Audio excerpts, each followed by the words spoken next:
I believe that this is what we were told for a very long time. Yeah. Like, design had this veil of, uh, like we're helping people, and Yeah. of course we have always helped businesses. There's a lot of elaboration on top of this. Like design was always a discipline for hire, always.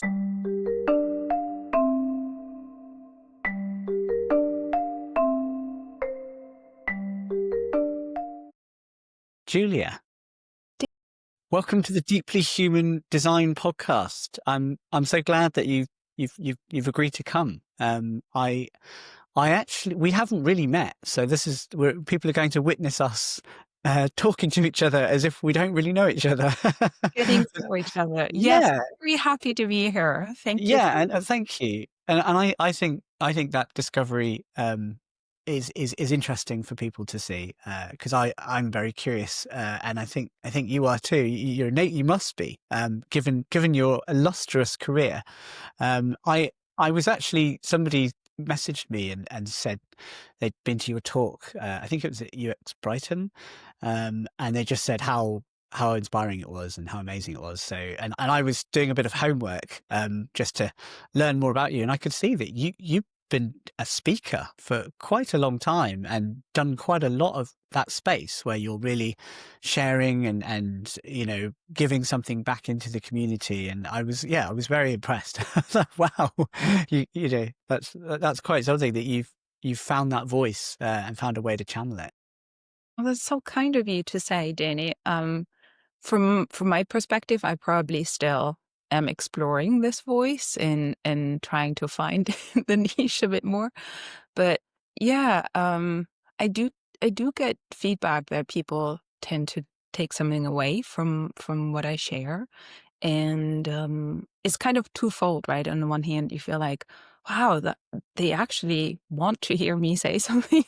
And on the other hand, you start feeling like, oh, I better make sure that what I share is, like meaningful. And you Yeah. start building a bit of pressure up on yourself. Yeah, yeah, it is. It's something a few people have been talking to me about. It's like finding your voice, and that I feel like sometimes there can be this thing when suddenly you're like an audience member or of a talk, that you see the speaker and they just sort of, this is that, UX is dead, this is this, and it's sort of like, I found that quite intimidating. It's like, well, if I were to go up there, what, would I have that sort of commanding, what is my voice, like finding that authenticity, I think for me has been important in those spaces. 100%.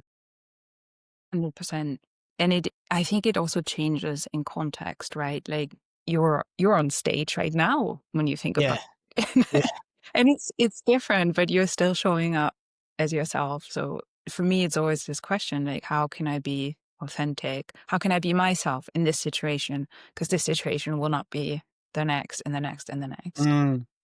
yeah. Like, I think something that people have said to me, like, they feel so nervous when speaking on stage, and and some people have said, oh, how do I do it? And I'm like, I'm terrified.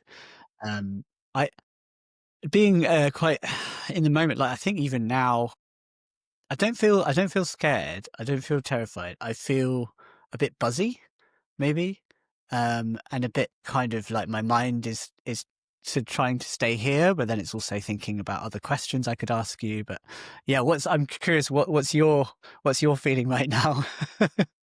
Yeah, I think, I mean, it's very representative. When you go on stage, there is definitely a little bit of a different type of adrenaline because you don't know the audience, and as much as you hope like there might be some friendly faces in it, but Yeah, you just don't really know how the whole of them together will respond to some of the words. And sometimes you can pick it up like when they start taking photographs of your slides, or yeah, you see nods or smiles. It's very different than this sort of one-on-one conversation. The cues to pick up become so much more subtle, and if mm, you're not able to see it properly. Like if lights are bright or you're very far from people, it becomes really, really challenging to read the room, so to say. And it is just a bit more personable in this situation. But I think the feelings that you describe are very much the sense of like, well, how can I be open to the moment, right? Like if a comment doesn't land or I haven't explained it or contextualized it or exemplified it enough, how can I frame it or storytell it in a different way so that it might land better? Um, so yeah, in a way, what you described to me is almost like that discovery mindset, like how can I stay alert, but also try to shape that path forward Yeah. in interaction? Yeah, yeah, definitely. Yeah. I find voicing it, even like I'm figuring this out as I'm going out, I find that is actually quite helpful. And, sometimes I do that, in talks. Sometimes I'll just, call out that I'm feeling nervous or something like that. And that'll actually help me, kind of feel more grounded. I, I, in trying to work out, what we would focus on. I was really noticing in your career, like there's this big draw. I like, so for people that don't know you at the moment, you're product design manager at Welltech, and you've had a history of like, I mean, I'm looking at here, staff product designer, digital design manager, research practice lead, principal consultant, senior UX lead at Meta. Interesting. It's Um, a board. You have to in the board, yeah. Okay. Yeah, oversight. but I'd be really interested to learn a bit about that. And but it seems like you've skirted more on the side of strategy and system thinking. Like that seems to be a thread that I'm seeing. And I think, did I read right that you have a postgraduate in system thinking? It was an MBA in innovation, Okay. in technology and innovation, and part of this was like a big part of that was about systems thinking. So yeah, it's definitely cemented my way of thinking and my love for understanding dynamics and the fluidity of situations, really. Could you help people understand what system thinking is? It's something that I'm quite new to. Somebody mentioned it to me 2 or 3 years ago. I had to Google it in the middle of a meeting and pretend like I knew what it was. But could you give me your definition of it? Yeah, I mean there are textbook definitions that are probably a lot more spot on, Yeah, but yeah. the point of systems or systems thinking is really around the interrelatedness of multiple factors that come together, and it becomes as a bigger part of its whole. It's its own entity. So think of a car, for example. If you only have parts, they don't really mean much, and they don't come together, like they don't really function and have utility in itself. But if you put it together, it actually helps you manage transportation. So systems thinking is really around like looking at, well, you have a whole that does something, but you also have all these parts that have to come together for this whole to do something. And so we see this in products. So digital products, physical products, all have a system that comes together to function. But we also see that in organizational dynamics and businesses, health as a system. You will have heard healthcare system. These are systems where parts of a service or an organization dynamic, even policies, will come together and describe a entity really, and how parts of that interact. So many times you will hear um, attributes of feedback loops, like being able to give in and receiving something back. And they're balancing and reinforcing feedback loops that are part of it. And the other attributes of systems is that you have this interrelatedness, like you have these multiple parts that come together. They all have their perspectives, and that these different perspectives are also really important in systems. Like there is no one single answer that makes it all correct. Yeah, that makes a lot of sense actually. I'm thinking like it lends itself so much to service design, and I feel kind of what like UX used to be, where like that was kind of what we were sort of told to do, is to think of the bigger picture, think about the context of why someone is using the product or service. And I feel like there was a time where, yeah, we would be thinking, oh, well, what's this person's life? And there was a bit of ethnographic kind of thinking, and looking at the wider context that that person sits in to use your product or service. Has system thinking, is that something that you like? Why do you think your mind went there? Because some people don't like that kind of macro Yeah, thing. Because you can keep going, can't you? Well, we're in society, we're in yeah. a planet, so and you can keep going. How did you get drawn into that? I think some people that find themselves close to systems thinking, they will have had some form of affinity to it early on. So people that played with Lego, for example. Right. I was really into typography when I started out in my career, and I actually studied type. And it is actually quite a good example. Like you have this set of letters and spaces, and with that, you generate a whole communication system. And like you have even these interrelatedness of shapes in type, and how they make a picture, and that picture is something that we interpret as words. Um, you're absolutely right. I always have been more in sort of the strategic oversight. So there used to be this time where people would be like, "Oh, what's your superpower?" And Yeah. everybody was asking, like, "What's your superpower?" And I had this go-to phrase where it was like, "Well, I really thrive when I can zoom out and then I Yeah. can zoom back in." So being able to hold these two layers of or stratas of what you're working with at the same time, that was definitely a trait throughout my design work. Um, I would even say, like in the last few years, I've gone deeper and deeper into product, largely because you still have all these system parts that need to come together in product. Plus, you have the organizational dynamics. And what gets really interesting in product is that your constraints are really tight. So you actually have sort of parameters that push you towards execution. Like Yeah. in the traditional service design or UX, you can zoom out and it's like, where do I stop? Because Yeah. user experience, like it's so fluid. You can just keep going. Yeah. Um, but in product, the constraints are there, and that's your Boundaries. operating canvas. Yeah. Yeah. That's kind of helpful, isn't it? I was thinking, have you ever done anything like sort of system design where you're sort of using like actors within the system to co-design? Has anything you've ever Yeah, so got? I've certainly done a fair share of, like service blueprints, different perspectives on the same Yeah. action, being able to look at what that process looks like, look at the ins and outs.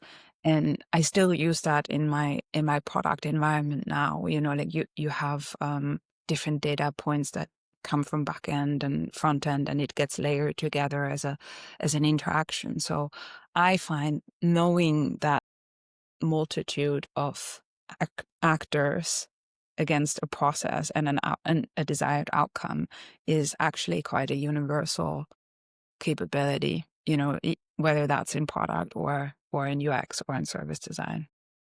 Yeah, because you had said something to me. Well, I think I'd read something that you written. It's something about designing not just interfaces but relationships. Oh And yeah, I'm quite big on the context in which we design in, because I mean, you will have heard this, right? Like in terms of design maturity, used to be a big term, and how that affects the efficiency in how we can actually see value of our work. Um, but in many organizations, my experience is that you need to shape the work to be ready to execute on the work. And to me, that's that piece of, well, So you need to shape the work in order to be able to execute the work. yes. Okay. And yeah, could you tell me what do you mean? Yeah. Like, there's a blog post. We probably need to link to it in the show notes or something Oh like yeah.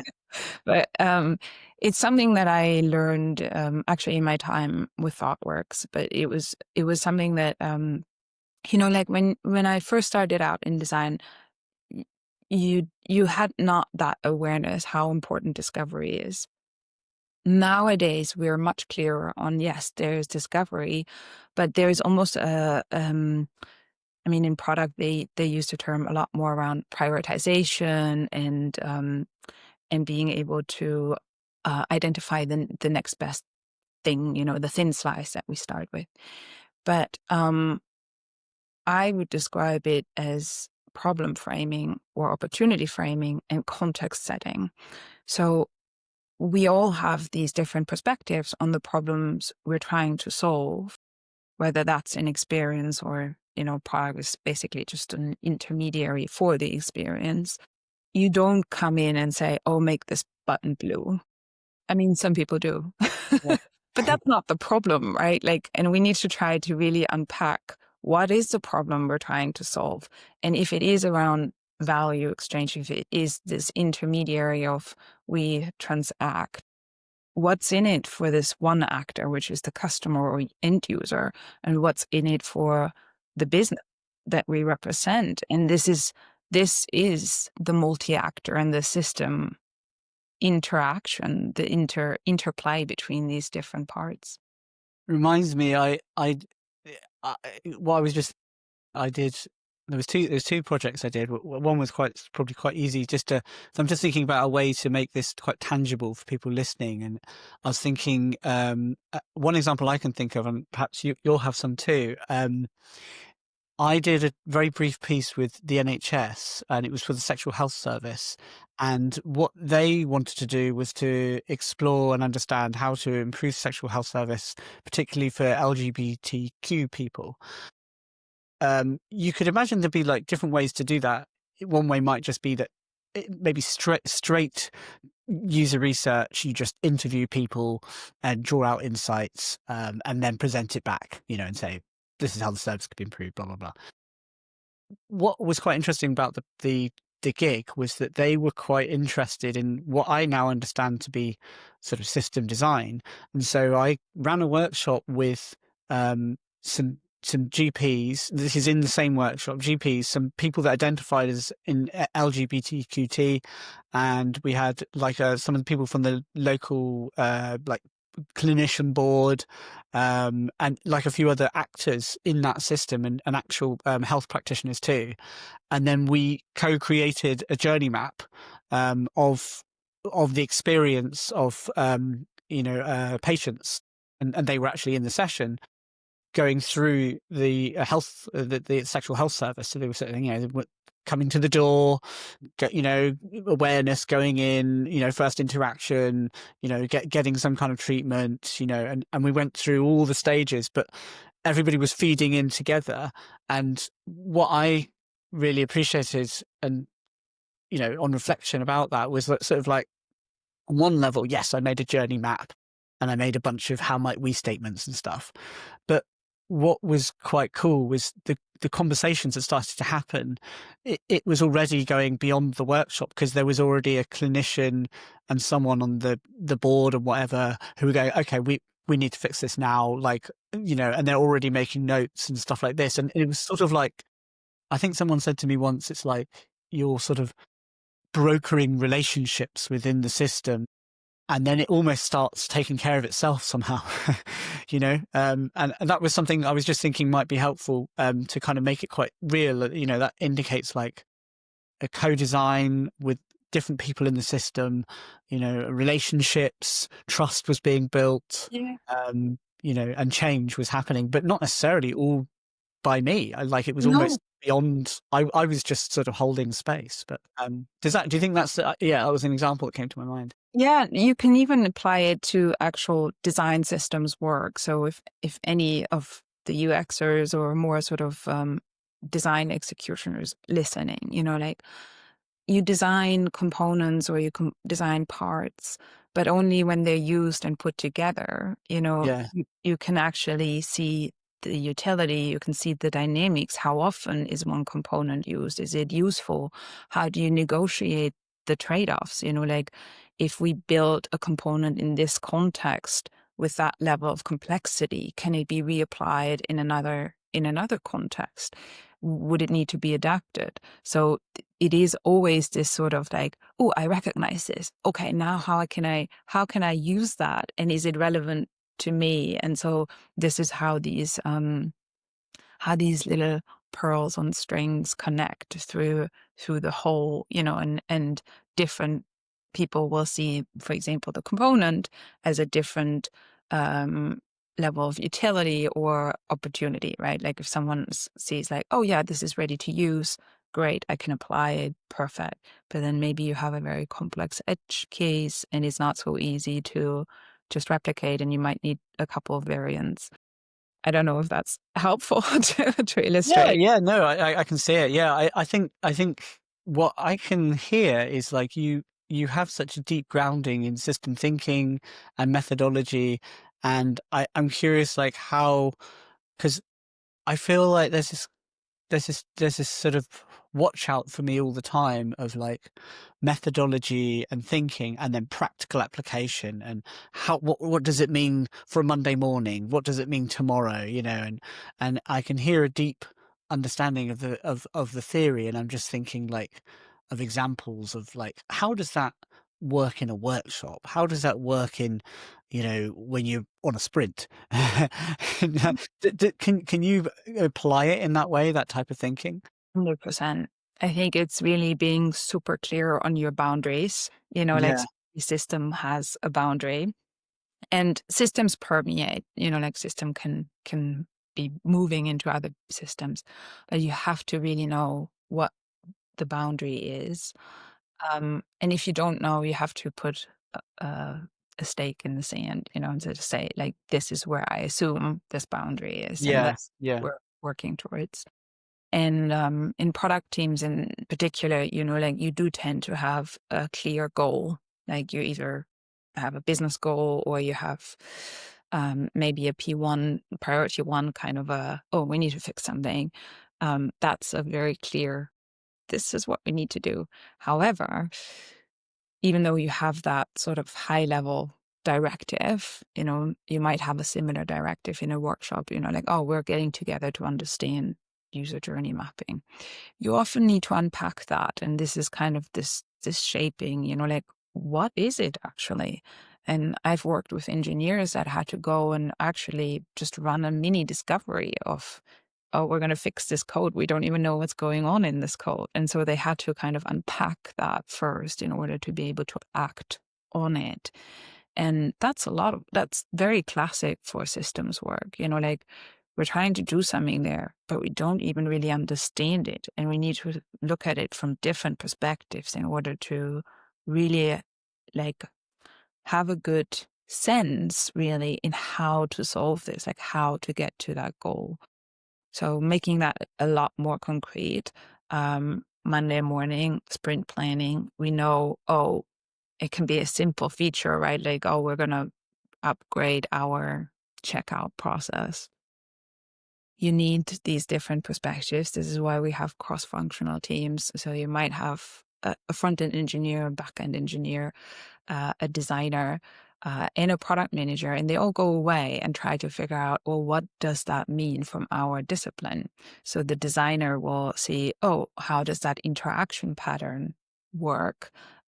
Is it good UX? Is accessibility permitted? Is it thought through? Is the call to action clear?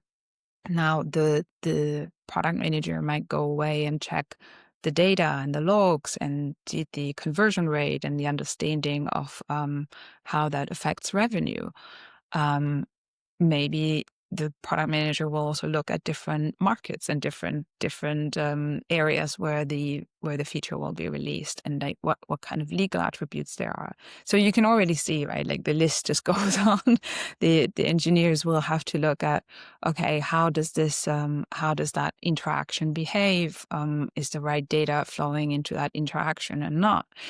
And I think this is like, I think we operate in these system settings all the time, and this is really part of the substrate of our work, is understand, like, bringing these different parts together, because really design and product especially, it's an emergent process. Like, you control it, you have to like herd these parts together, and there's always discovery as you execute, always. Yeah, and I think that I can really relate with, and how, you know, as you say, it's an emergent process and all of that. And in that system itself, you've got the cultural, you've got the political undercurrents that and Yes. this is something I think you've written about, like the cultural and political. If I'm glancing here, so I'm looking at my notes, the cultural and political undercurrents that decide what really ships, and how design leaderships and organizational maturity help or hinder good work. And I think you said something like, sometimes it's easier to fix a bug than to have a challenging conversation. We often don't ritualize the social part of shaping the work. Do you recognize that? Did I get that right? Yeah, wow. I don't remember when I wrote this, but I do remember that I wrote it.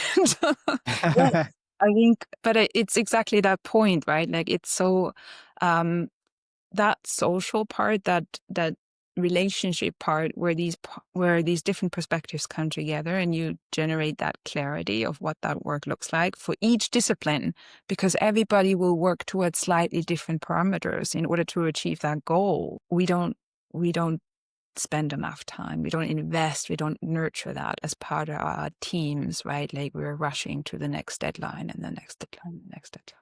I think the thing one of these things I've been reflecting a lot on is what I call the difference, and I don't know if you've encountered it, like between like a transactional and a relational culture. Mm. You know how, like, I've been on some gigs where I'm in one place, I turn up, my first meeting, like, it's a remote call, you know, I dial in and to the team. No hellos, no introductions. There's about There's about, this was a perm job too. I didn't stay there for very long, and there was about 6 people on there, and immediately they're opening up a spreadsheet, and they're going through like, okay, so we're gonna do this tomorrow, you know, and I'm just sat there. Literally, I've never got introduced, and it was just immediately like, oh yeah, so Danny, are you going to do this research next week? You know, and I thought on that, and I was just like, for me, that's a really like transactional relationship, and I kind of wonder, like, why does an organization shape itself in that way? Like, how did that become the norm? That Mm. that delivery manager thought that that's completely normal to just have new people turn up on the team, not introduce them, give them any context setting. Whereas I think of another setting that I've been in on a recent gig where, you know, there was a massive effort to onboard me. You know, like, I actually made an effort to put in half an hour with all of the team to meet them individually and stuff like this, because I've I've just come to appreciate, like, everything is about relationships. And I've seen design decisions go a way that I think is not that good, basically because so and so and so and so didn't really want to work together, and they just sort of like rushed it through. Do you know what I mean? Like, does that ring any bells for you? So very much. Yes. Yes. And I think we like, anyone working in the corporate environment has experiences of those, right? Like, there are political systems at play that we are inevitably part of, and it shapes our work too. Did that come in? I'm really curious about the meta stuff that you did. Does that Was that part of that work that you did, thinking about those political undercurrents? Can Um, you help me understand the role yeah, I as much as you want to talk about it? won't be able to talk that much about it, um, for various reasons. Um, yeah, in many ways, like the interest in understanding how parts, like different actors, come together in that system and partake was also present in that role. And the yeah, and I think, like in organizations in general, what you just shared, like in terms of like people didn't want to work together, or didn't know how to resolve conflict. I think that's often an indicator that the work can move forward in a um, let's say type of a way that is full of integrity for the actual desired outcome. Like it, and this, what you described, this sort of transactional environment will probably not have the opportunity to express the values that you care about, for example. So Yeah. when it's about relationships, you will know by how much a product or a service or an experience cares about you. Yeah. Yeah. We Yeah. know that, and we Yeah. can see through that. And then if you are a values driven person, you will probably make your choice as a consumer. It seems like quite a hot topic, doesn't it, at the moment? Of sort of this, I feel like there was a time of like values driven stuff was very important, and now it feels like there's a pushback, and it feels like there's some sort of adjustment happening of like where organizations want to sit, rolling back, inclusive practices and all this kind of stuff. And I'm just, yeah, like I'm just sort of observing everything and kind of noticing how some people are going all in and going, no, we're a B Corp and we're values driven and all this kind of thing. And then some organizations are just sliding back. All of that stuff was temporary, Yeah, I think we live right now in a really in an interesting time with lots of change, and change feels accelerated in our current time, also because of the acceleration of technology releases. Like even in our professional context, we've seen several waves of technology coming and going through, and those are those are media for us as designers or product people or people that want to shape these interactions to grapple with. And it's a lot, right? Like, we barely knew how to deal with the internet, became commoditized, and now we have then it was voice and big data, and now we're at the big word. Everybody, the 2-letter word the other Yeah. day with my it's UX, but Yeah. actually so yeah. Yeah. So yes, like we see a lot of change, and with that, I think organizations, systems have to like this is literally when these boundaries shift and they wobble. And with that comes this question of, is this still something that we do? Is this still our business model? Is this still our values? And if you don't have the practice of being able to reflect and redecide or reintegrate and say, yes, we stand for that, and we will make a business in this space, and it's possible, or will stick to our business model, then yeah, you will see these changes of position and policies and agendas. And of course, that's a huge detriment to many of our communities too. Yeah, well, you wrote I noticed you wrote the myths we tell ourselves that we design user experiences or make the world better. What if design's real work is enabling value exchange, aligning human and organizational outcomes? But you sort of said, what are the core myths in our field? Um, is that what you're speaking to, in that sense that sometimes we think that we're making a better world and maybe we're not? Is that what you're alluding to? Well, I believe that this is what we were told for a very long Yeah, time. Oh, like design was like had this veil of, uh, like we're helping people, and yeah. of course we have always helped businesses, and yeah, there's a lot of there's a lot of elaboration on top of this. Like design was always a discipline for hire, always. Do you We think we've been hoodwinked? Oh, Yeah. well, I think, there is something very human about the fact that you tell yourself, like, oh, this is what I do. But it's Yeah. sometimes hard to really see the full picture, right? Like you want to be a good person, you want to do the right thing. And it is so much easier to buy into that than to step back and see, oh, um, this costs someone something and it might be very uncomfortable. Yeah, I guess it's that thing, isn't it, that we've been told you're here to make an easy experience, delightful experiences, and we get fixated on that, and then actually like, well, yeah, but that's so that the company can make more money. Like that's so they can lay off another department. That delight will bring that misery. Not always. It depends what you're selling. But that kind of what you're alluding to, in that, we're creating some system shift to some extent, and then that will have some consequence that maybe we're not focused on, but might be happening. I think there is a repercussion. So if we were to say, if we were to speak from a systems lens, there you could call it a feedback loop, right? Like, so you design a beautiful experience, and it will have a ripple effect. And the design, sometimes the product folks don't see that ripple effect because it's a different part of the business that deals with finances, revenue, all that part.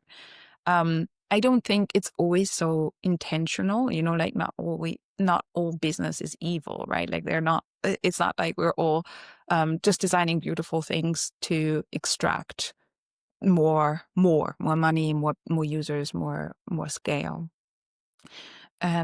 But I do think that the this is where, like these other parts of the business come to play, that when you don't look at that, you could easily believe you sit in this bubble and you're just designing beautiful experiences, and it's to improve people's lives. Well, Airbnb, you know, Right. you just go to Portugal and hang out in Lisbon for a bit, and it's kind of like Yeah. gutted out, right?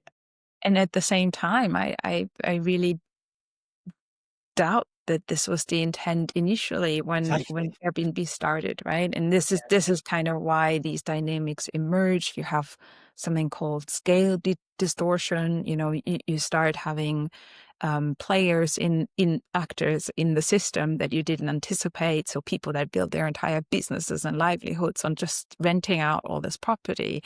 And it changes the platform too. A friend of mine told me a story just the other day, like where people literally chase you not to write a negative review or just a neutral review. And it means so much. And so suddenly these, these features that were really intended to increase transparency and trust now become such like almost a cruel social, like a cruel habit of social engineering. How often do you walk away from a Airbnb experience and feel it's okay not to write a review? Yeah, yeah, yeah. I get that on Vinted all the time. It keeps nagging me. I buy a little T-shirt for my son, and then it's like it's hounding me to write a review of the transaction.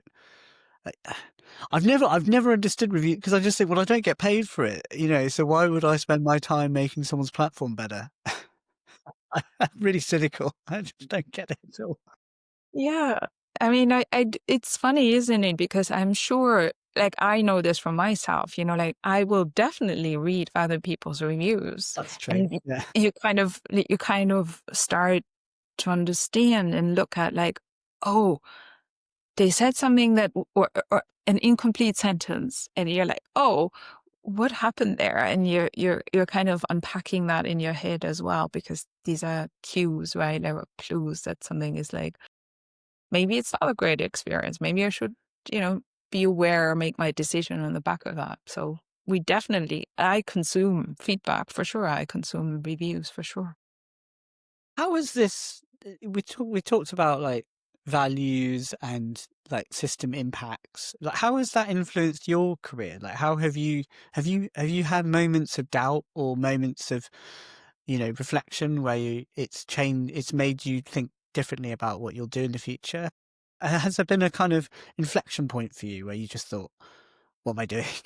I'm going to change. Has that happened for you? A lot. And I don't know any sort of product and design person that hasn't been through that, because the way that our industry has changed a lot, right? Like we're not seeing the type of roles, we're not seeing the type of opportunities, we're not having that rosy outlook that design thinking can fix everything anymore, right? Like, and we talked about like why were we taught that? Because there was a lot of idealism from a company, like from the US that came. Yeah, isn't it? Do you think? You said it. Oh, okay. I don't mind. They won't hire me anyway. It's fine. Yeah, there were lots of sort of good design heads and leaders in the space that had a lot of fun because it was a really opportune time, and things came together and they were successful and they had a platform and it was just really good for them for quite a while. And then we slip more and more. And I think you probably see this, right? Like the traditional UX industry is kind of disintegrating in its core. It has different facets now. Yeah. People are either in service or in public sector or in product. So a lot of it has moved in-house. The setup has changed a lot.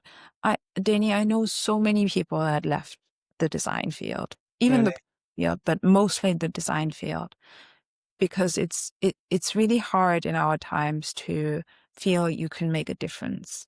A lot of our UX patterns have been commoditized, design systems are out of the book, and it becomes more and more niche, right? Like, how do you get faster at prototyping this? And I mean, the technical side of our roles is really deep, and you can continue going into that layer. But when you were more on the facilitation side and when you wanted to like connect more that sort of end to end, I mean, a lot of these workflows have been quite chopped up, and it's very, oh, just stay in your box, just do this, just do.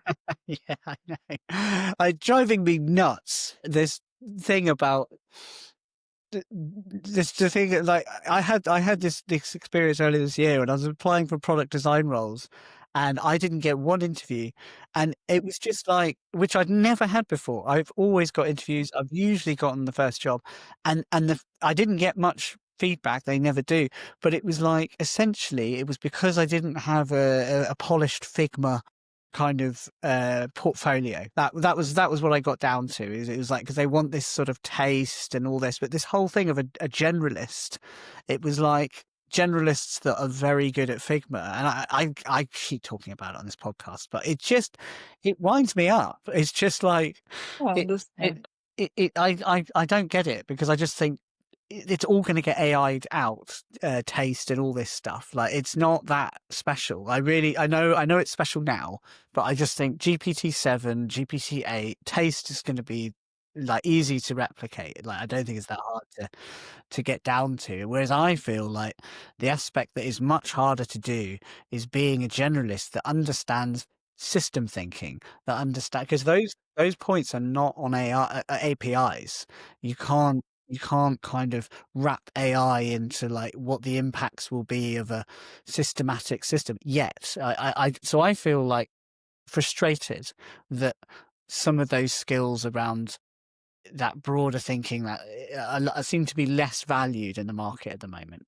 But Mhm. yeah, I don't know. Does that resonate for you, or do you not Yeah. feel that? No, I mean, I 100%. And I think it is, like, it is a factor why people are leaving the industry, Mm, to find different opportunities. Um, yeah, and the job field and the description of the roles has is like an ongoing change, right? Like that's like every 2 years, it's a new term, and I definitely have this impression that the field of UX still is very much in that UX generalist view. We know these things go in pendulums and cycles and circles, and at a, like in a few years' time, maybe we're back to the generalist role. It might be called something very different. But I have this feeling that we're gonna foresee, like, it's just sort of my sense. I have no real evidence.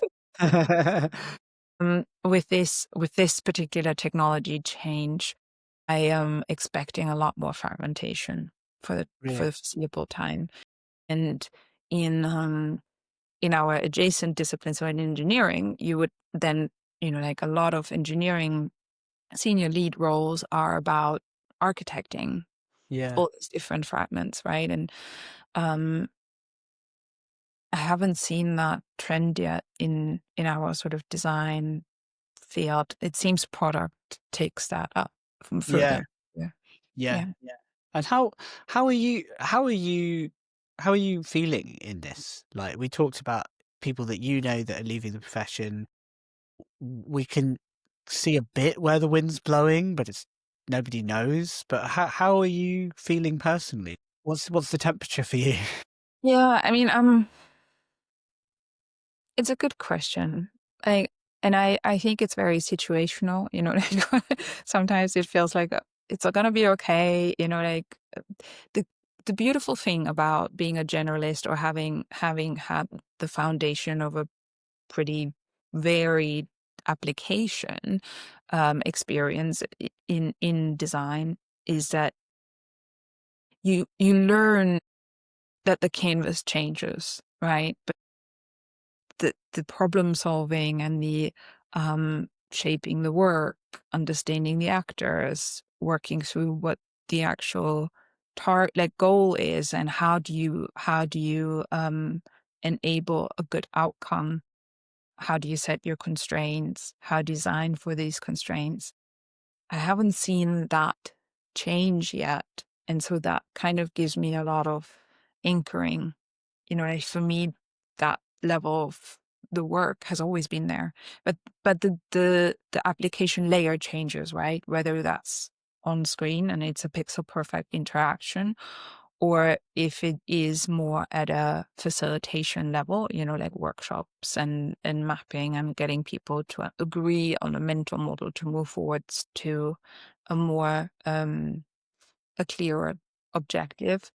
Um, that can vary, but I believe the process of really gaining clarity of what is the opportunity that we can design for and how do we do that as a cross-functional team of people. I really hope it's not going away.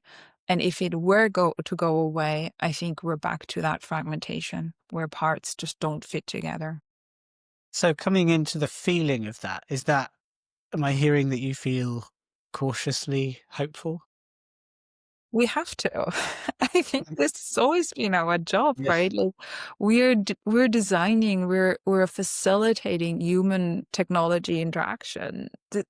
I believe this is why you're doing this podcast. And like it is. How do we reflect that human element in um in a technology enabled environment? And so, yes, technology changes.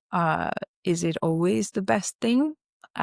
It's hard to say when you're in the middle of that change, but we're shaping it. So this is like I think this is why I'm in this. This is why I'm here today. This is why I'm still sticking with this field. This is why I'm focusing a lot more on product now. Is because in this space we have the ability to shape these interactions, these value To exchanges, be and part of the change, not outside the change, right?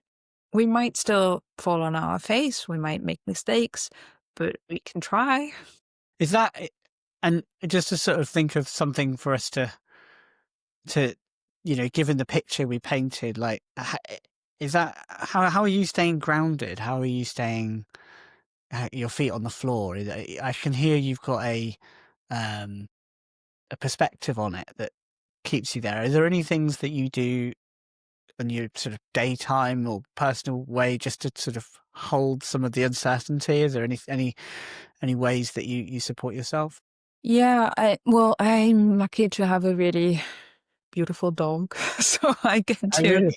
I get to go out in nature quite a bit and just spend time just being, and also just seeing another creature, a being that isn't so caught up in its head, is really helpful to change perspective and see something else.